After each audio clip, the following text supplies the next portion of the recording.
RFK Jr. will pick the next president of the United States.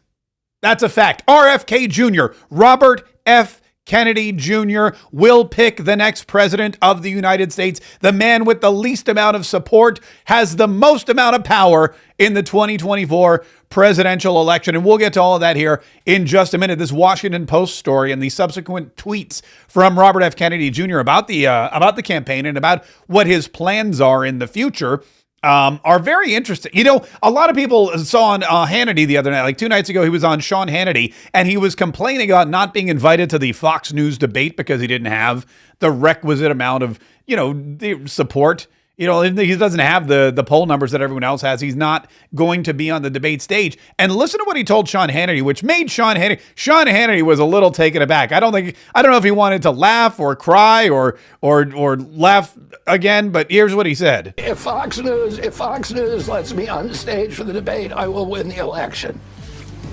If Fox News lets you on they like every media group you on have the to show stage for the debate. Well said. Well said, Sean. That's a dude that speaks for a living. He had no idea. He had no comeback. Wait a minute. You're saying if Fox News lets you on the stage for the debate, then you'll win the election? That's all it's going to take? I'll be honest with you. I'd take that bet. I wonder what the odds are on that. I'd like to see Fox News invite our Robert F. Kennedy, RFK Jr. on the stage just to see if that actually happens, because I don't know. I doubt it. But anyway, we'll get to that story in just, we have a lot of in-depth information, and a lot of people are wondering, is RFK Jr. really a thing? Is RFK Jr. going to be a spoiler? And there is a potential that he could sway the election one way or the other. There's potential that his support, thanks to Joe Rogan, could be the deciding factor. Not that people are going to vote in mass numbers for RFK Jr. and he will do what he told Sean Hannity he would do, which is win the election. No, RFK Jr. could steal enough votes from one side or the other to push the other candidate over the top, especially in these crucial swing states. And we'll break all that down for you here in just a minute. But the big news, the news that we just found out about before we started the podcast, was about the Secret Service and Donald Trump's rally in Asheville yesterday. Donald Trump went to Asheville, North Carolina for a rally. One of, I think, the best speeches he's given in a very long time. Donald Trump yesterday, and I don't know if it was because of the media coverage or because of the campaign rumors or whatnot, but he was calm. He was cool. He was collected. He was energized. He was fast-paced. He was moving things along at a rapid beat. He was funny, and he hit the big ideas. He hit the big factors. He talked about the issues, including mostly the economy. I mean, this was an economic speech for Donald Trump, and he laid it out brilliantly, I thought. And it was top 10 speeches he's given so far this election cycle. And you know that because nobody's playing clips of it. If they didn't think it was a great speech, they'd be playing it over and over and over again. But they thought it was a great speech, so they're ignoring it. But listen to what happened with the Secret Service just before Donald Trump took the stage. This is amazing. This is incredible to me. This is baffling to me that this could happen just 1 month after Donald Trump's assassination attempt. So this coming from Real Clear Politics, reporting that a female Secret Service agent abandoned her post in North Carolina to breastfeed her baby. Okay. In case you're thinking, wait a minute, did I hear that properly? That was Newsmax, by the way, reporting a Real Clear Politics story that just moments before, hold on, I gotta play it again. So this coming from Real Clear Politics, reporting that a female Secret Service agent abandoned her post in North Carolina to breastfeed her baby. Okay, the good news in that story is that it was a female agent, and that, on Kamala Harris's detail, that doesn't always happen. So that's the silver lining to the cloud. But a Secret Service agent on duty at the Asheville event for Donald Trump, former president, hopefully future president, who, oh, by the way, got shot in the face a month ago in the largest Secret Service debacle probably since Reagan got shot. A Secret Service agent dipped out of her duties, said, oh, guys, I know the president's about to come and we have to secure the area, but I'm lactating like a mother. No pun, I guess no pun intended. And I got to go. And she left her post, abandoned her post to go breastfeed her, not pump. This is the other thing, not pump the milk, not like, oh, I got to go pump. boom, boom, boom, boom, boom, boom. I got to make sure this milk is good for my child. No, she had her child there and she was breastfeeding the child. Guess where? You don't have to guess. Newsmax will tell you. The report says about 5 minutes before Trump's motorcade arrived, the site agent who manages security for the entire event did a final sweep of the location. And while walking the route, the site agent reportedly found the Secret Service special agent in question breastfeeding with 2 other family members present in a room that's supposed to be set aside for official business like an emergency involving the president. The report says the special agent did not have permission to leave her post and gave no warning prior to the event that she needed personal time. Working Secret Service agents are prohibited from bringing children or any family members, for that matter, on a protective assignment. This is going to take a minute. This is going to take a minute. So, as a Secret Service agent, a couple of issues. Number one, she had her child with her. She had other family members with her. And when it came time to breastfeed, she took them all to the secret room that is set aside in case there's a presidential emergency, which is not unfounded or unfathomable because just over a month ago, almost to the day, there was a presidential emergency. Donald Trump was shot in the ear by a would-be assassin, and the Secret Service agents had to surround him, drag him to the car, and take him to the hospital so he wouldn't bleed to death out of his ear. Now, a month later, a Secret Service agent on Donald Trump's detail who was breastfeeding her child did so in the exact same room where Donald Trump would have to go if there was another emergency. And, fun fact, she had a couple family members. Look, and I'm not against breastfeeding. I think breastfeeding is the way to go. Some people are all about the formula. Some people are about breastfeeding. Now there's a cutoff point. I'm not into these, 12-year-olds breastfeeding. That's a whole other show. But it's a good, healthy thing. However, maybe not on the job, or maybe not on the job if your job is to protect the president of the United States. Also, why are you bringing your child to this environment, which could be potentially dangerous? Not just because bullets fly. I mean, think about this. This woman who, just gave birth, is lactating, is bringing her child to this event so she can care for it, but could have to jump in front of a bullet, could have to tackle some kind of protester, could have to do something that is dangerous. I mean, these are Donald Trump supporters. They're in North Carolina. I get it. The threat is probably low. They've all been vetted. They're at an indoor venue. Everything's a controlled environment, but still, you never know what's going to happen. I mean, there are just some jobs where you should probably take time off if you're breastfeeding your child. Secret Service agent would be one of them. Firefighter. I imagine if you're in the middle of a blaze, you don't want to have to be like, guys, I'm sorry. I got to put the hose down and go. I got to go breastfeed my kid. You don't want to do that. Navy SEAL on assignment in Afghanistan, taking out Osama bin Laden. Stripper. It's another one where you probably, if you're breastfeeding, you maybe take a couple, although some dudes may be into that. I don't know. You know what? Never mind. But it just seems like Secret Service agent and breastfeeding. And again, it wasn't like her baby was at home and she stopped to pump. That we had at my old job, we had a woman who was breastfeeding her child, and they built her a lactation room because OSHA, whatever, it's some kind of law. You have to have, if you have anyone who's pregnant or lactating or whatever, you got to have a lactation station. So they built her this lactation room, which she never used. By the way, fun fact, she got fired when I did. So that I don't know if that room is still there, but probably it is. But it's really preposterous that the Secret Service, after being called to Capitol Hill and having to explain their actions and having to go through all of this back and forth after an attempted assassination just a month ago, would still have these kinds of issues. In fact, any issues. You would think that the tightest security, the strongest detail, you would think that you would have your ace agents surrounding Donald Trump because A, he's the only one that's going anywhere. Kamala Harris isn't campaigning anymore. She did her 4 rallies and she's done.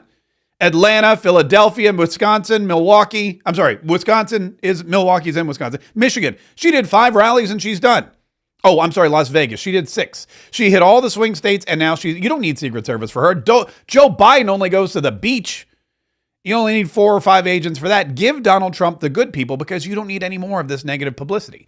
The Secret Service released this statement. All employees of the U.S. Secret Service are held to the highest standards. While there was no impact to the North Carolina event, the specifics of this incident are being examined. Given this is a personnel matter, we are not in a position to comment further.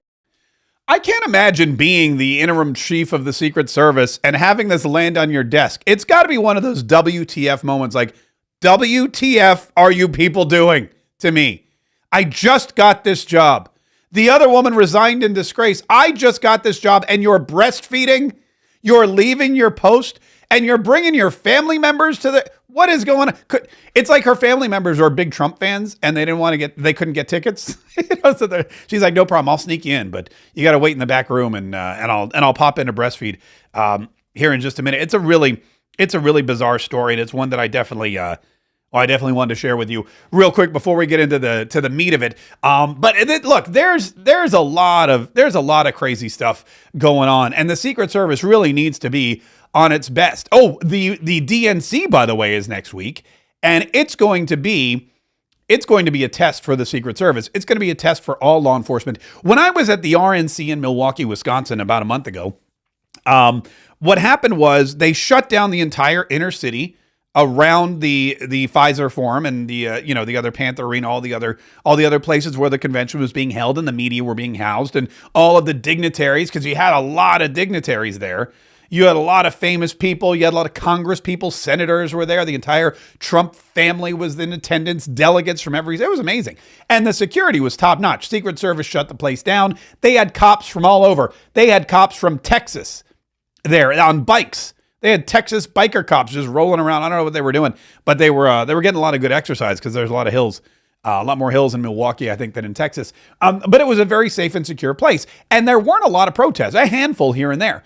But the DNC is a different matter, man. This was a campaign event. Kamala Harris and her campaign staff were meeting for a campaign powwow, and their meeting was interrupted by pro-Palestine protesters. These are the pro-Palestinian protesters. Objectively, these are Democrats. Objectively, these are people in their own party who do not wish for the United States or Kamala Harris or Joe Biden to support and aid Israel in their fight against Hamas and their efforts in Gaza. And we all saw what happened over the last school year with all of the universities. Oh, by the way, the president of Columbia quit. She was like, I'm not coming back. I'm not coming back this year. You kids are on your own. So that's another Ivy League president who bit the dust. But these protests, they interrupted their own party's presidential candidate's campaign meeting, and it got crazy, man. Look at that. Look at what happened.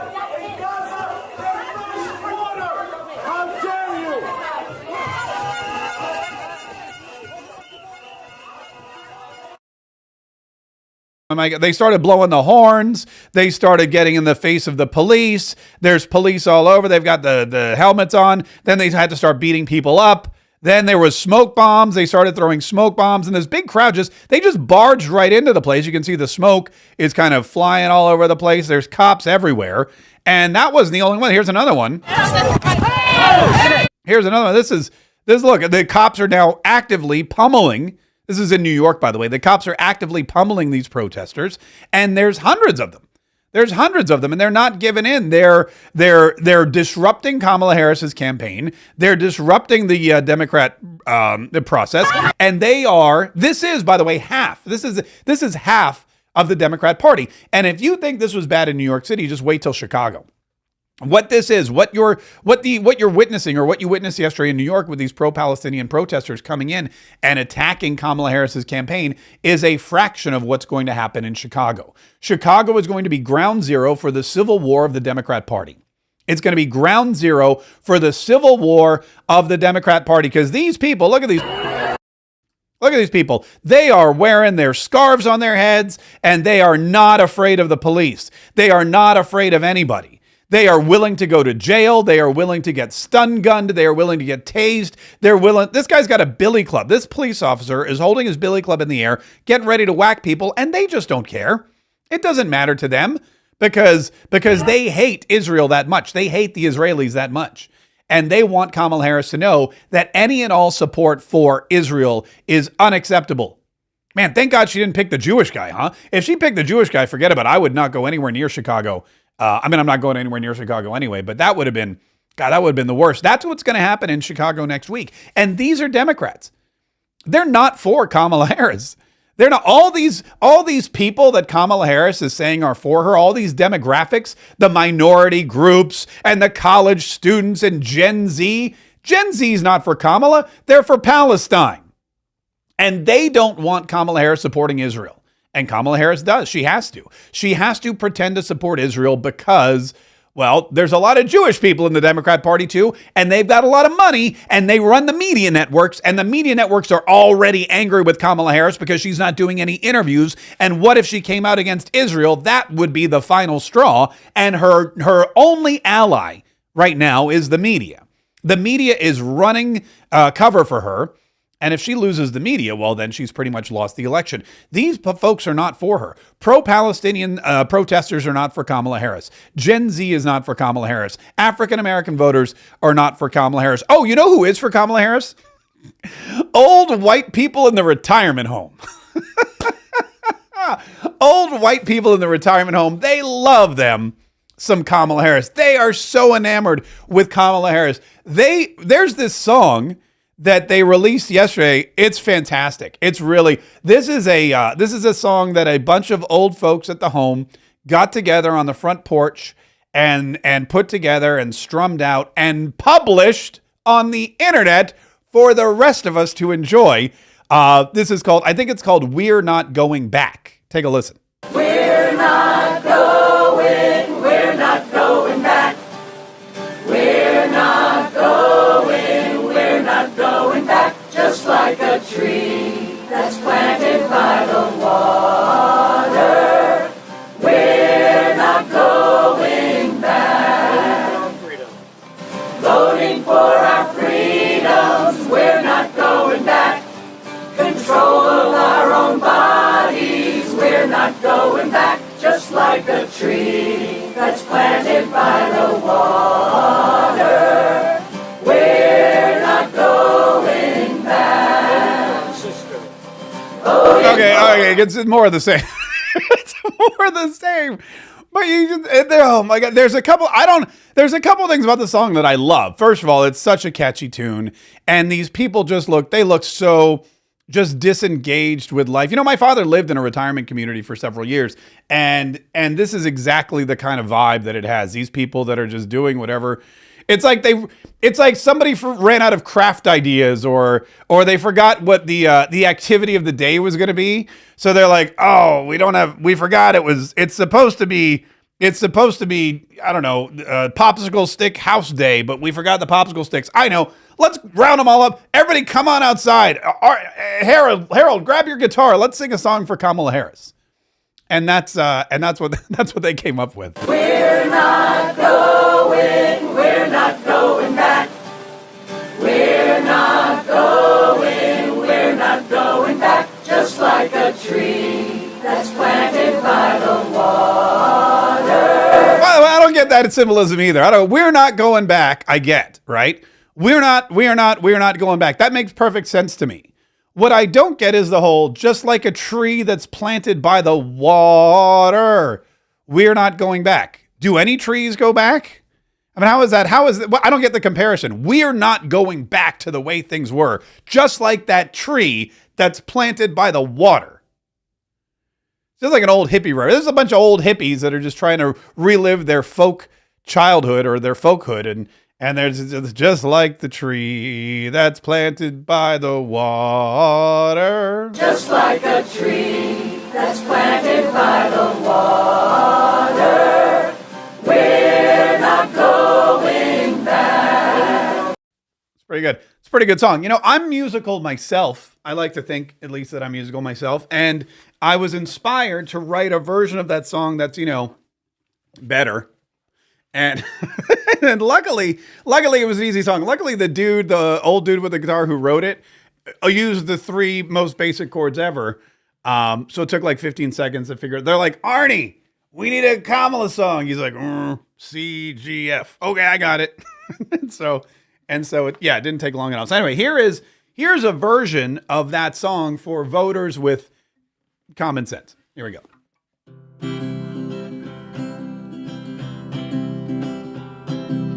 Voting Donald Trump 'cause Kamala is whack. Every time she speaks, it makes me wanna yak, just like the coconut tree that she fell from. Kamala is whack. Voting Donald Trump 'cause Kamala is whack. If she wins, we'll all die in a nuclear attack. Anyone who votes for her must be smoking crack. Kamala is whack. Voting Donald Trump 'cause Kamala is whack. If she wins, we'll all be living in a shack. Plus, I'm still unsure if she's Indian or black. Kamala is whack. Here we go. Voting Donald Trump 'cause Kamala is whack. Every time she speaks, it makes me wanna yak, just like the coconut tree that she fell from. Kamala is whack. Huh? That's pretty. That's gonna be. Listen, I apologize now because that song is gonna be stuck in your head for the rest of the day. We're not going back. We're not going back. There's one dude, by the way. I tried to take a screenshot of him. There's one dude in the back, and then I swear I'll move on. There's this one dude in the back, this old. Oh, look at this guy. I don't know if you can see him or not, but he is. Yeah, it's tough to see. Let me. He's standing there.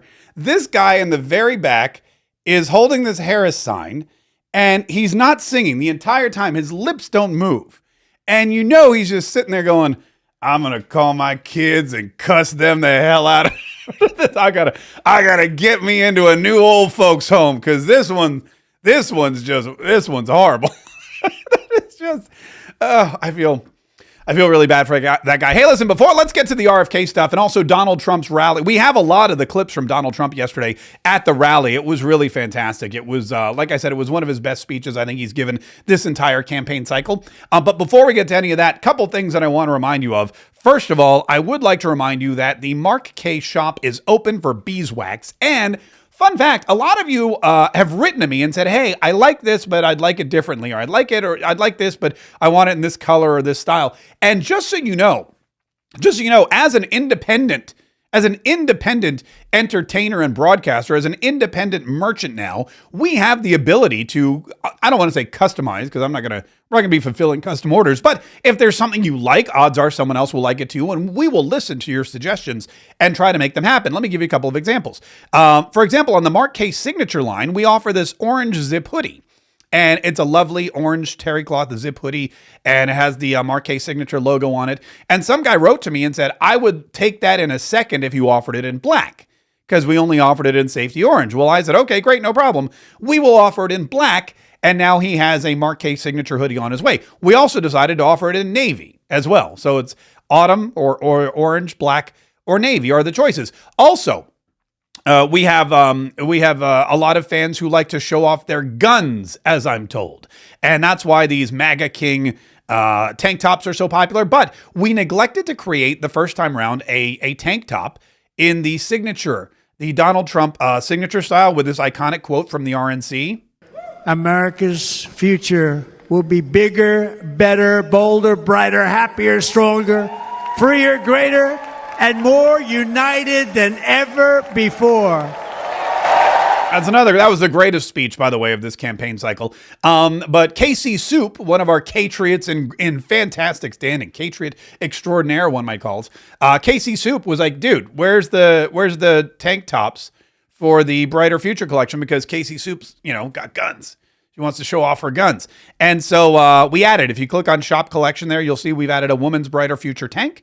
And for you dudes out there who like to show off, you know, what you got going, even for you gym rats, for all you bros, for all you chads out there who want to rock it tank top style, we've got one for you as well. And there's a myriad of different colors, black, there's charcoal gray, all these great colors that you can choose from.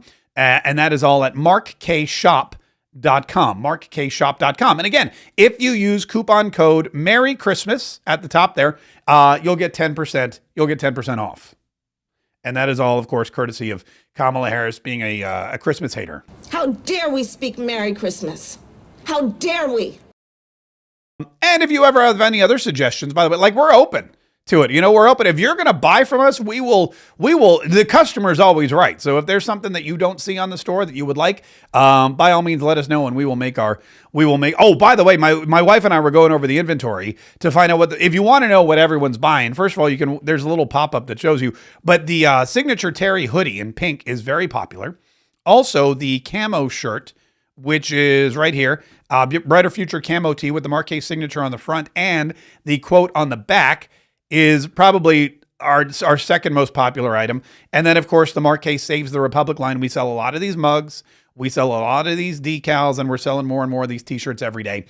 Use coupon code Merry Christmas so that you can get 10% off. And that's 10% off your entire flippin' order. All right, let's get back to RFK for just a second. If Fox News lets me on the stage for the debate, I will win the election. If Fox News lets you on they like every media group, you on have the to show stage for the debate. Yeah, if you let him on if you let that bear killer, I'm sorry, he didn't kill the bear, he just moved it.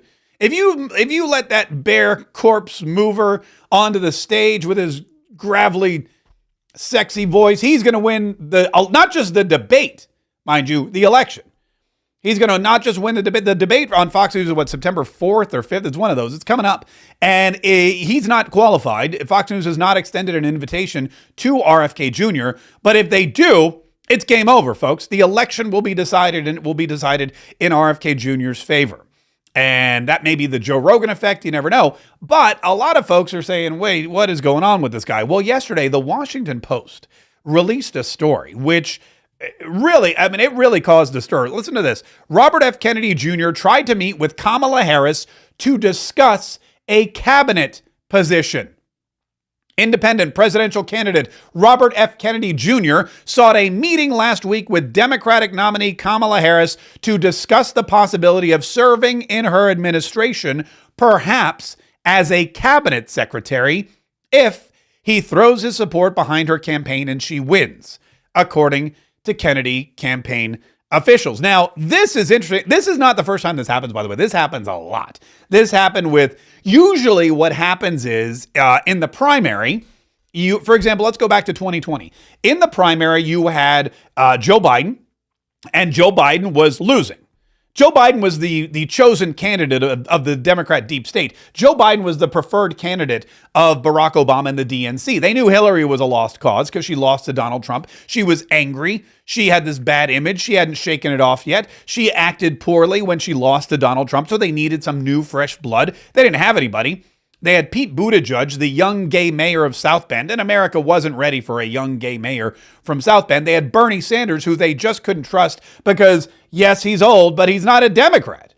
Bernie Sanders caucuses with the Democrats, but he's not one of them. He's an independent, just like RFK Jr. And sure, they bought him off one time, but they didn't think that he wouldn't play ball the way somebody else would. So they found somebody who was just as corrupt as they were. Somebody who was just as conniving as they were, somebody who had just as many skeletons in the closet as they did. They found somebody who was so guilty of so many things that they would have no choice but to step up to the plate. And that person was Joseph Robinette Biden Jr. If you have a problem figuring out whether you're for me or Trump, and you ain't black. Yeah, that's the guy. That's the guy. They chose Joseph Robinette Biden Jr. because that guy was so in it up to his eyeballs that he had no choice but to run. They looked at him and they said, Joe, here's the deal. You've got to run or we're all going to jail.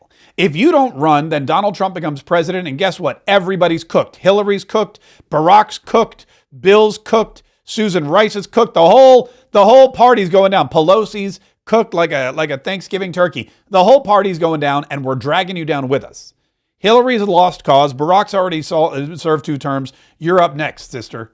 And so Joe Biden reluctantly became president. And he was too old. He was too off his rocker. He didn't have the physical capability. And of course, he didn't have the stamina. So they just ran things from behind the scenes. And that's how we got one of the most socialist, moderate Democrats in the entire country. Well, during the primary, they had some obstacles. One of them was Bernie Sanders, who they just cut another check. You know, Bernie Sanders and Pete Buttigieg were running the table in Iowa and in Nevada and in New Hampshire. Joe Biden didn't win the first 3 contests. He lost in Iowa, came in 3rd. He lost in New Hampshire, and he lost in Nevada. And they had some real issues. So the Democrats did what they did, and they started wheeling and dealing. And they went to Bernie Sanders and said, we'll buy you another house somewhere. Name your price. And he goes, $500,000. And they gave it to him. Because Bernie Sanders is one of those capitalist socialists. He's one of those money-loving communists. One house isn't enough for Bernie Sanders. He's the communist that needs multiple chalets to escape from so he can read his Marxist philosophy while watching his stock prices accumulate. So that's Bernie Sanders. And then Pete Buttigieg, a little more difficult. They had to offer him a position in the cabinet, and they chose for him transportation secretary. Look, you're 30 whatever years old. America's not quite ready, we don't think, for a gay president. So why don't you go on that? We'll put you on the back burner for a little while. We'll make you transportation secretary so you're still out there. And then you can have an illustrious career after Joe Biden. And they cut him a deal. Same thing with Amy Klobuchar. They cleared the slate. They got James Clyburn on board so that Joe Biden could win South Carolina, and the rest is history. So here comes RFK. And he goes, look, I see that I'm a spoiler. I see that I don't have enough vote to win. He knows he can't win. It's impossible for RFK Jr. to win. He's not even at Ross Perot territory right now. But he doesn't believe he believes that he does have something of value. And that is a handful of voters who could swing the election one way or the other. If you look at the swing state polls, they're close. If you look at the Real Clear Politics polls, they are close. They are close in every single swing state, and RFK knows it. And RFK thinks, all right, if I've got some decent numbers in Pennsylvania, and Pennsylvania is the road to the White House. We know that. So if I throw my support behind Kamala Harris and I tell the people that are supporting me to go and vote for Kamala Harris, well, maybe she'll give me a cush cabinet position like Secretary of Energy or Health and Human Services or one of those things. And so that was his ploy. That was his whole plan, was to try to leverage the handful of voters that he had to try to get a position with the Kamala Harris campaign. But the fun fact is, Kamala Harris wasn't even his first choice. She was sloppy seconds. Look at this. Harris and her advisors had not responded with an offer to meet or shown interest in the proposal, say people familiar with the conversations. The Kennedy outreach, made through intermediaries, follows a meeting in Milwaukee last month between Kennedy and Republican nominee Donald Trump to discuss a similar policy role and endorsement that resulted in no agreement. In those discussions, Kennedy spoke about advising Trump in a second term on health and medical issues. So RFK Jr. manages to build up a small show of support. He gets Joe Rogan to basically endorse him on his podcast. He gets on the ballot in all of these swing states. And then he goes, all right, I've got something here. I got some leverage. I've got something. I can go in and I can bargain. This is a bargaining chip. And so now what he does is he approaches Donald Trump at the convention and says, hey, Don, I'm going to withdraw from the campaign and I'm going to tell everybody to vote for you. And all you have to do is give me a cabinet position. All you have to do is make me some kind of policy advisor on health care matters and human services. That's all I'm looking for. And Donald Trump says no. Donald Trump says, you know what? We're not really interested in that. Why don't you go ahead and run your campaign and maybe you'll be president, maybe not. And so he goes to Kamala Harris and he makes the same offer. And Kamala Harris has not yet rejected the offer, but the Washington Post gets word of it. It leaks to the Washington Post, and now all of a sudden, Robert F. Kennedy's goose is cooked because Kamala Harris now knows that this same offer was made to Donald Trump. And so she sees the kind of game he's playing. Well, that prompted this tweet, earlier today, from Robert F. Kennedy Jr. VP Harris's Democratic Party would be unrecognizable to my father and uncle, and I cannot reconcile it with my values.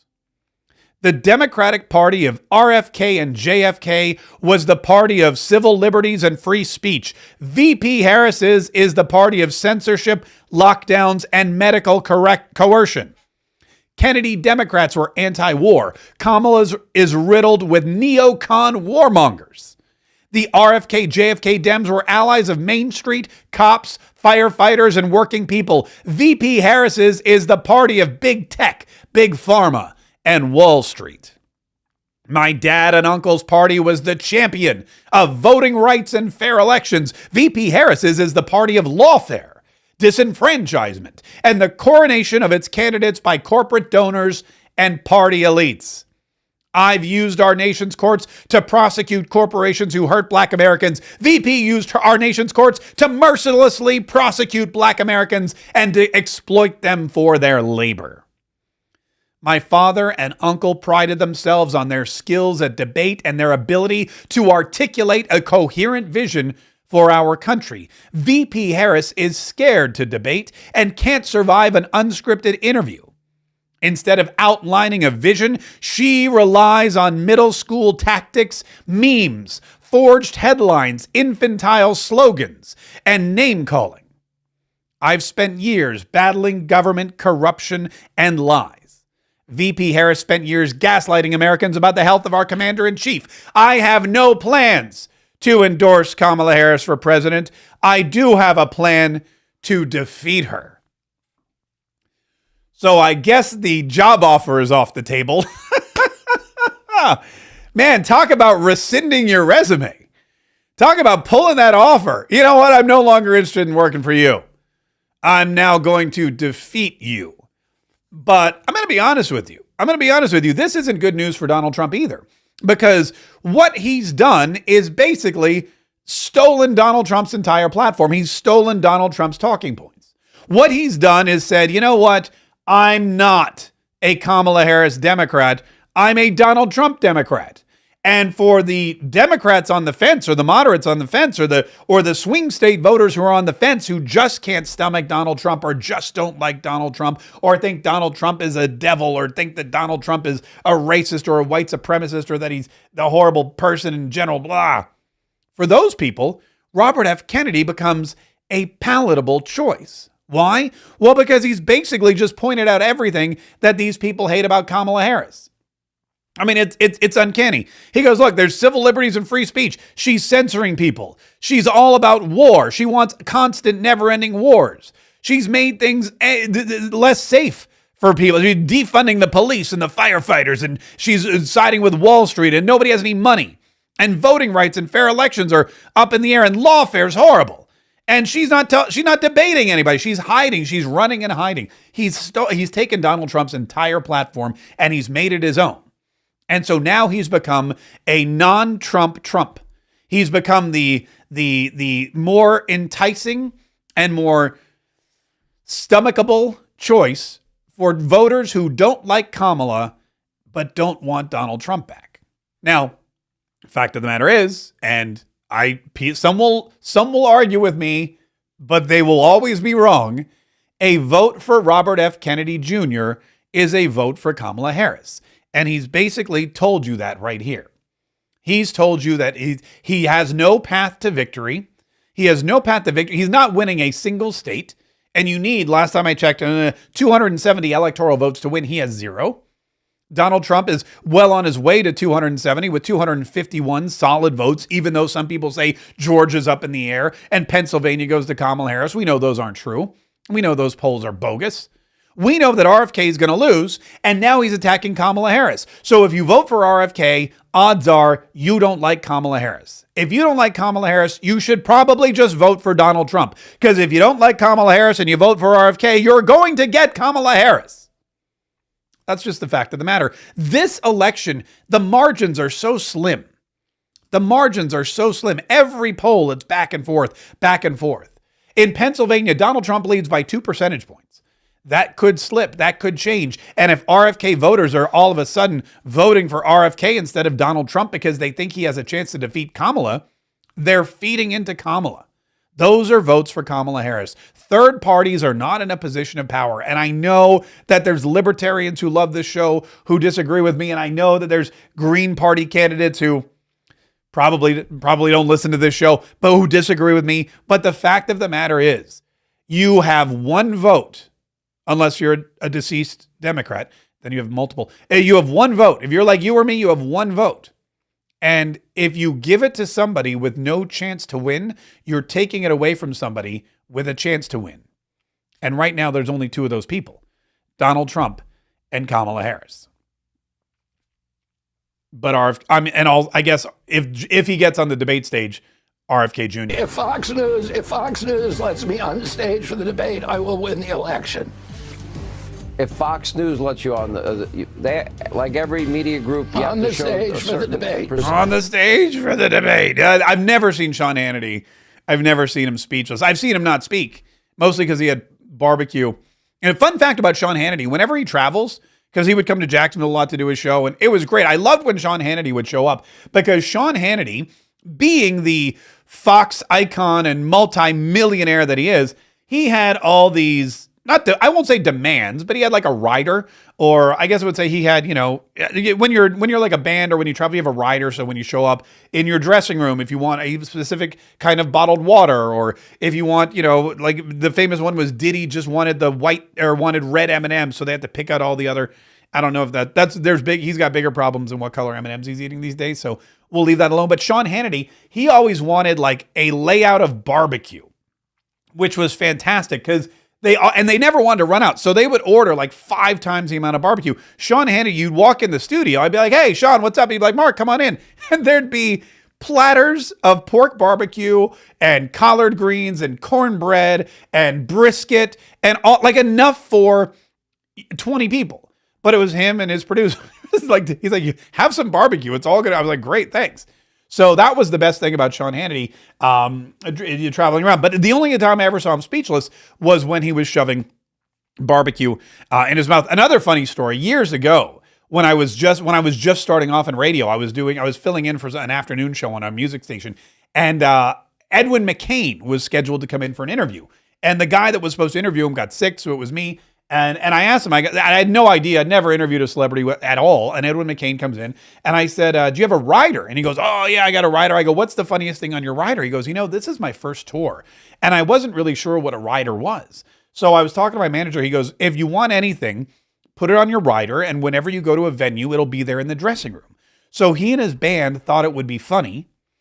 This is, by the way, always gets you in trouble. I thought it would be funny. He and his band thought it would be funny to put a handle of Grand Marnier. Now, for those of you that know, a handle is like a jug. It's like a gallon of Grand Marnier. It's not a fifth of Grand Marnier. It's not like the pint. It's a handle of Grand Marnier. And he put it on his rider. And he tells me, he goes, man, every time I show up at a venue, I walk in and there it is on the table, a handle of Grand Marnier. And I go, can you even drink a handle of Grand Marnier? He goes, no, I don't even like Grand Marnier.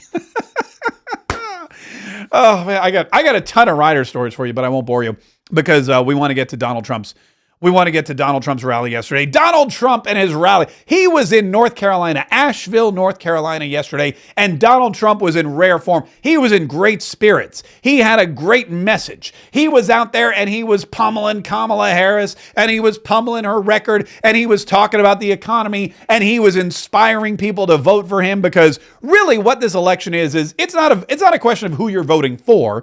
It's a question of what you're voting for.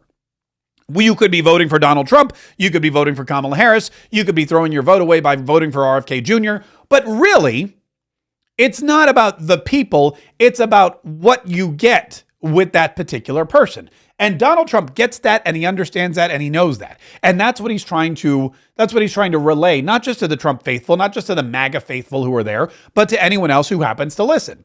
It's a juxtaposition unlike any other. And it really simply boils down to the economy, and it simply boils down to, are you better off today than you were 4 years ago? Does anyone here feel richer under Kamala Harris than Crooked Joe, than you were during the Trump administration? Is anything less expensive under Kamala Harris and Crooked Joe? I mean, we had inflation that I don't believe we've ever had inflation like that. You can go back a long way. Are you better off now with Harris and Biden than you were with a person named President Donald J. Trump? Do you know him? He's a nice gentleman. Nice gentleman. And very nice gentleman indeed, and a much better economic executive. This is look. The fact of the matter is, Donald Trump's in a very unique position here, and he's taking advantage of it. Never before, false. Only one time before have we had somebody running for president who held the job prior to running for president. Only one time in history have we had somebody who was running for president who'd already held the job, and that was Grover Cleveland. He was the only other non-consecutive two-term president. And Donald Trump finds himself in a position now where he's running for 2 non-consecutive terms. But he has the ability, the unique ability to say to people, think about what your life was like 4 years ago. That was me. And I'm here to do it again. And she has been in office for 4 years. And how horrible is your life now? Wasn't your life way better off with me than with her? Wasn't your life way better off before Kamala Harris? And Kamala Harris, she has no plan. She has no plan to fix anything that's wrong with your life, namely the economy. Kamala has declared that tackling inflation will be a day one priority. Just think of it for her, but day one for Kamala was 3.5 years ago. Why hasn't she done it? Yeah, she's on day like 1289. This is not day one. There's 365 days in a year. Her day one was January 20th of 2021. She's been on the job for a very long time. As he said, she worked 10 feet away from Joe Biden's office. She was the border czar. She had all these other opportunities. She was the deciding vote in the Senate. And instead of voting to curb inflation and stop spending and reduce our investment in foreign wars, she voted for all of it. She voted to spend more money that we don't have. She voted to jack up inflation. She voted to bankrupt this country. It's not day one for her. Then he hauled out the Tic Tacs for what I think is one of the most brilliant displays of the inflation problem we have. So this is Tic Tacs, right? I don't know if I like the company. I've never met. I have no idea. They're so lucky. Look at all the television. This is the greatest commercial they ever had. But that's what happened. This is inflation. This is Tic Tac. This is Tic Tac. This is inflation. This is what's happened. I just happened to have somebody gave me this one today. I said, I think we'll put it up as an example of inflation. Look, this was under Trump. I don't have the little one. This was under Donald Trump. We had this is Tic Tac. This is Tic Tac. And here, what did he say? This is Tic Tac. This is Tic Tac. This is inflation. One person socialism. Wait, sorry. Shut up, Tim Walz. This is Tic Tac. This is Tic Tac. This is inflation. Everybody can understand that. This is Tic Tac. This is Tic Tac. This is inflation. I mean, that should be that. You know what? That should be an AP economics course right there, because everybody can understand that. Under Donald Trump, this was Tic Tac. Under Joe Biden, this is Tic Tac. This is Tic Tac. This is Tic Tac. This is inflation. I love it. But Kamala Harris is Joe Biden. Kamala Harris is Joe Biden. She's his czar. She's his right-hand guard. Everybody has been trying to tell you when they launched Kamala Harris, and this is a problem that they have. The campaign launched Kamala Harris, and they told everybody, because everyone was like, does she know what she's doing? Does Kamala Harris have any experience with foreign policy? She's skipping out on the joint session of Congress with Prime Minister Benjamin Netanyahu while Israel's involved in a war. Does this just show how inept she is when it comes to actual governance? Oh, no. She knows everything, they told us. She's been Joe Biden's partner, they told us. Karine Jean-Pierre in the White House press room, equal partners, 50-50. John Kirby, Kamala Harris has been there for every decision. She's in the war room. Kamala Harris is in the situation room while these decisions are being made right alongside with Joe Biden. She knows everything. Okay, great. Well, then it's her fault that this economy is so bad. It's her fault that inflation's horrible. It's her fault that the border is porous and people are pouring in with fentanyl and criminals and rapists and all these other people. It's her fault that there's war in Israel and the Middle East, and it's her fault that there's war in Ukraine. It's her fault that the stock market crashed. These are all her problems because, as the media has told us, as the White House has told us, Kamala Harris has been a 50-50 partner of Joe Biden, which means that if you like how you are now more than you liked how you were 4 years ago, by all means, vote for Kamala. But you probably won't be able to vote in 4 more years because this country will be totally different. With 4 more years of Harris, your finances will never recover. They're never going to recover. Our country will never recover, frankly, more importantly. It will be unrecoverable. Vote Trump and your incomes will soar, your savings will grow, young people will be able to afford a home, and we will bring back the American dream bigger, better, and stronger than ever before. And this is all accurate assessments, but it's the whole compare and contrast. Kamala Harris did this, Donald Trump did that. A very unique position that Donald Trump's in, and he's one of the few candidates in history who's ever been able to do that. Say, I did this job for 4 years and I did it better than the woman who's in charge right now. And you got to give me a chance to do the job again, because if you do, all of these great things are going to happen. Your income's going to soar. Your savings is going to increase. You'll be able to afford a house. Young people just starting out, Gen Z, just starting out, you'll be able to afford a home. Kamala Harris wants to be in charge of the entire U.S. economy, but neither she nor her running mate is the beauty, isn't he?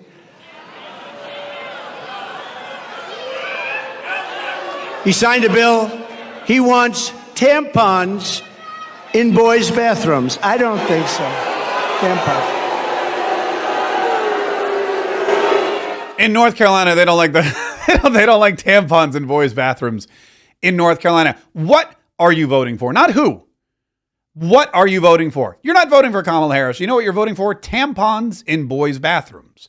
You're voting for gender reassignment surgery without parental consent on minors. You're voting for abortion up until the moment of conception. You're voting for inflation that is skyrocketing. You're voting for an open border policy. You're voting for defunding the police. You're voting for no cash bail. You're voting for making the cities less safe. What are you voting for? Are you voting for endless wars in the Middle East and in Ukraine? Are you voting for World War III and possibly instituting the draft and sending all of our young men and women, lactating or not, across the ocean to go fight terrorists?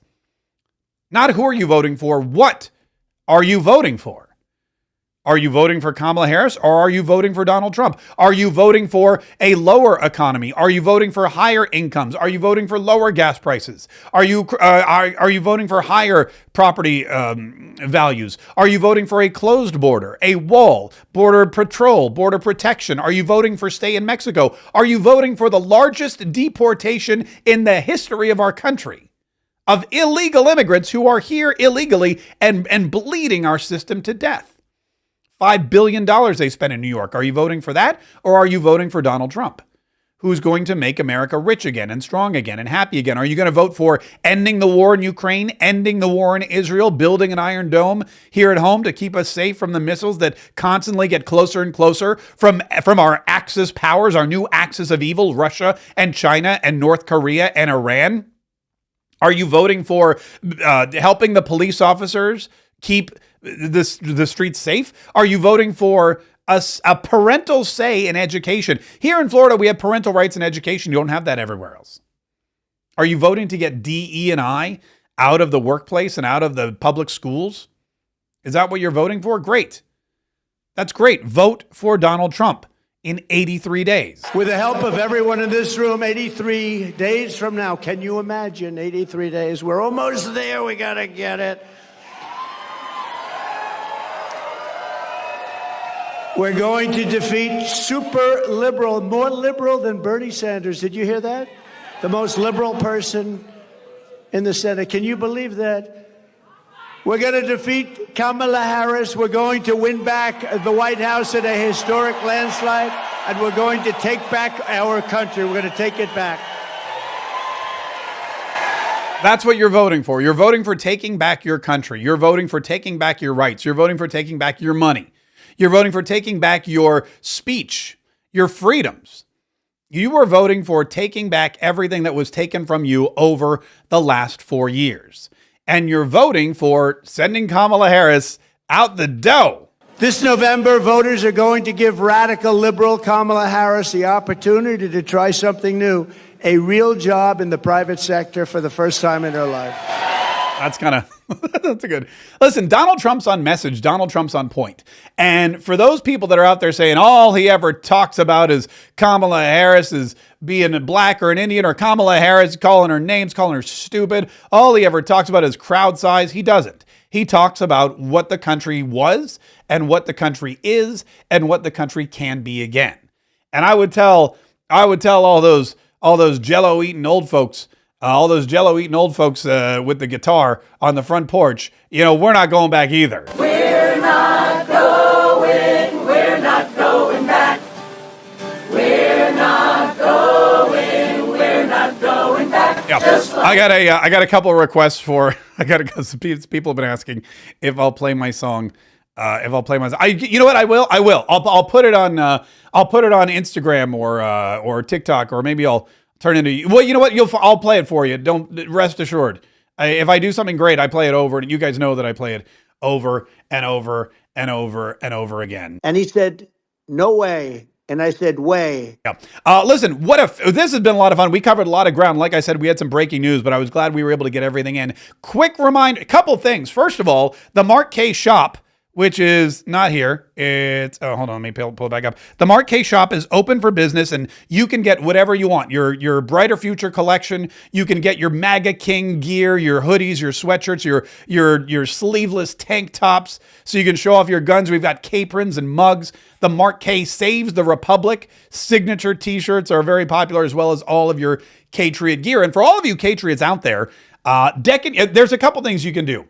Number one, make sure that you're getting yourself a t-shirt so other Katriots can recognize you in a crowd. And the other thing you want to do is you want to make sure that you're following and you're listening and you're sharing this stuff. Oh, and the support has been overwhelming. Yeah, I went back and I saw, during the program, I saw that we got some super chats on YouTube. And I wasn't able to stop the show live and thank the folks, because again, I'm a one-man show here. But I went back. Missy Moo yesterday dropped $50. Missy Moo dropped a $50 super chat on our program yesterday. We really appreciate it. Last week, Mud Whistle also gave us $50. Mud Whistle, we appreciate that. And that's how we're going to survive. That's how we're going to help each other out. That's how we're going to win. Because like I said before, times have changed. We've been canceled, and we've been fired, and we've been pushed around, and we've been told what to do, and we've been censored, and we just keep coming back. And if we work together and if we support each other, we'll be able to continue to work together to support and fight and win and defeat the Democrats. But it's going to take all of us. And there's a lot of different ways to support this channel. There's a lot of different ways to support this show. You can, first of all, you can buy a t-shirt, you can buy a mug. All the proceeds will go right back into the program. Or you can drop us a super chat, a Rumble rant. If you're on Rumble, we love that. But probably the best thing you can do is subscribe and tell people about it and spread the word. Word of mouth is so important. You know, we have lofty goals. We want to make sure that we have because we have a really good message. It's a message of the Constitution. It's the same message our founders fought and died for. It's the same message that the Bible teaches us. We are combative, conservative Christians here in the world of Katriotism and Katriots, and we want to make sure that we're growing that fold as big as possible because there's strength in numbers. And we're doing well. Look, today our count on YouTube. Oh, look, we just got another one. 36,932 subscribers. We're looking for 1 million, man. We want to be one of the most powerful conservative media outlets out there. And we're growing on Rumble. We're almost to 50,000 subscribers on Rumble. We're almost to 37,000 on YouTube. Our podcast is growing every single day on Spotify and on iTunes. The email list at markkaye.com with the daily Patriot Blasts is just, I can't even tell you how many Patriots are signing up every single day, but that's how we win, by growing and sharing. And if you're like, look, Mark, I don't know how to share. I don't know how to find new Patriots. I don't know how to tell everybody the way you tell them what's going on with our country and what the right thing to do is and how we're going to fight and how we're going to win and how we're going to survive. Don't worry. I tell people every single day. And it's all recorded and it's all there on the internet. So if you're watching on YouTube or Rumble, if you're listening to the podcast on iTunes or Spotify, if you're on X, wherever you happen to be, just hit that share button. Send it to a friend or your text group or post it on your Facebook page. It doesn't matter. I'm doing this. All you have to do is share it. And that's how together, you, me, and all the other Patriots will save the Republic.